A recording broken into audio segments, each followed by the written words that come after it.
Friends, गुलाब सर्दियों में फूल देने वाला बेहतरीन पौधा है और यदि इसकी अभी आप अच्छे से केयर करते हैं तो प्लांट पूरी सर्दियों भर भर के फूल देगा। तो आज मैं आपको अपने वीडियो में बताने वाली हूँ कि किस तरह से इसकी केयर करें और कौन सा फर्टिलाइज़र है जिसके डालने से प्लांट में बहुत अच्छी ग्रोथ होती है और प्लांट फूल भी बहुत अच्छे देता है। किसी भी तरह का गुलाब हो, ये खाद आप सभी गुलाब के पौधों पर दे सकते हैं। बिल्कुल ऑर्गेनिक खाद है और इससे प्लांट नई ग्रोथ शुरू करेगा और प्लांट में नई नई ब्रांचेस आएंगी, जिससे प्लांट में ज़्यादा से ज़्यादा कलियां बनेंगी। गुलाब के पौधे पे सबसे पहला काम प्रूनिंग का होता है। जितनी अच्छी तरह से आप प्लांट की प्रूनिंग करते हैं तो प्लांट में नई ग्रोथ भी बहुत अच्छी होती है और प्लांट में ब्रांचेस की संख्या भी बढ़ती है। तो सबसे पहले यदि आपके प्लांट में फ्लावरिंग शुरू नहीं हुई है तब आप उसकी हार्ड प्रूनिंग कर सकते हैं, लेकिन यदि फ्लावरिंग शुरू हो गई है तब आपको उसकी सॉफ्ट प्रूनिंग करनी है। इस तरह से यदि प्लांट के फूल सूख गए हैं तो आपको 2 से 3 इंच से नीचे कट कर देना है।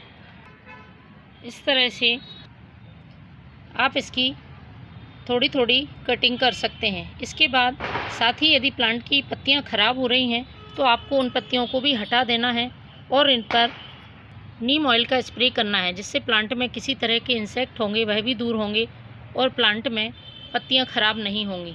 दूसरा ज़रूरी काम प्लांट की सॉइल मिक्स का है, क्योंकि अभी आप नर्सरी से प्लांट लाते हैं या फिर कटिंग्स ग्रो करते हैं तो उसके लिए बहुत अच्छी सॉइल मिक्स होनी चाहिए। सॉइल मिक्स में आपको 50% नॉर्मल गार्डन सॉइल, 25% कंपोस्ट और 25% रिवर सैंड होनी चाहिए।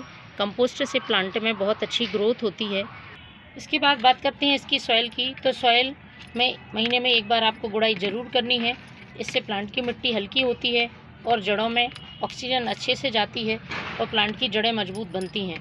इसके साथ ही यदि वाटरिंग की बात करते हैं तो रोज़ प्लांट में इस तरह से वाटरिंग करनी है जिससे कि प्लांट ज़्यादा देर तक मिट्टी गीली नहीं रहे और ज़्यादा दिनों तक इसे सूखा भी नहीं रखना है, मिट्टी में नमी बनी रहे। इस तरह से आपको पानी देना है।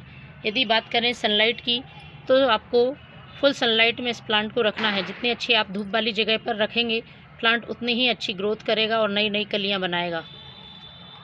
बात करते हैं इसमें फर्टिलाइज़र की। तो रोज़ प्लांट में हमें समय समय पर फर्टिलाइज़र देते रहना चाहिए। एक हैवी फीडर प्लांट है। जितने अच्छे से आप इसकी देखभाल करेंगे प्लांट उतने लंबे समय तक बहुत अच्छे और बड़े आकार के फूल देगा। तो अभी ग्रोथ के लिए आपको एक फर्टिलाइज़र डालना है और दूसरा फर्टिलाइज़र प्लांट की सॉइल को उपजाऊ बनाने के लिए डालना है, क्योंकि रोज़ प्लांट एसिडिक सॉइल पसंद करता है और यदि प्लांट में मिट्टी का पीएच सही रहता है तो प्लांट फिर बहुत अच्छे फूल देता है। तो मैं वो दोनों चीज़ें बता रही हूँ जो आप अपने प्लांट में डालेंगे तो गुलाब में भर भर के फूल आएंगे। तो सबसे पहली चीज़ है ये है गोबर की खाद। पुराने गोबर की खाद है, नए गोबर की खाद नहीं लेनी है। यदि यही नहीं है आपके पास तो आप वर्मी कंपोस्ट ले सकते हैं। 1 मुट्ठी गोबर की खाद आपको मिट्टी थोड़ी सी स्टेम से दूर हटाकर और इस तरह से डाल देनी है। ये प्लांट में सारे पोषक तत्वों से भरपूर प्लांट को बहुत अच्छी ग्रोथ देगी और प्लांट में फूल लाने में मदद करेगी। Nitrogen, potassium, phosphorus, calcium, iron से भरपूर होती है गोबर की खाद। इसके बाद जो दूसरी चीज़ प्लांट की मिट्टी को उपजाऊ बनाएगी, प्लांट की मिट्टी का पीएच बैलेंस बनाकर रखेगी। दूसरा जो ज़रूरी खाद है वो है ये यूज्ड की हुई चाय पत्ती। घर में फ्री में हमें मिल जाती है। चाय बनाने के बाद जो हम चाय पत्ती फेंक देते हैं उसका आप यूज़ करें। 1 बड़ा चम्मच आप मिट्टी में मिला सकते हैं या फिर 1 रात पहले इसको पानी में गला दें और इस लिक्विड का आप अपने प्लांट की जड़ों में यूज़ करें। इस यूज़ की हुई चाय पत्ती में अच्छी मात्रा में नाइट्रोजन होता है। साथ ही ये प्लांट की मिट्टी को एसिडिक करती है और गुलाब में फूल लाने में बहुत मदद करती है। तो फ्रेंड्स, इस फर्टिलाइज़र की मदद से आप अपने प्लांट में बहुत ज़्यादा फूल पा सकते हैं।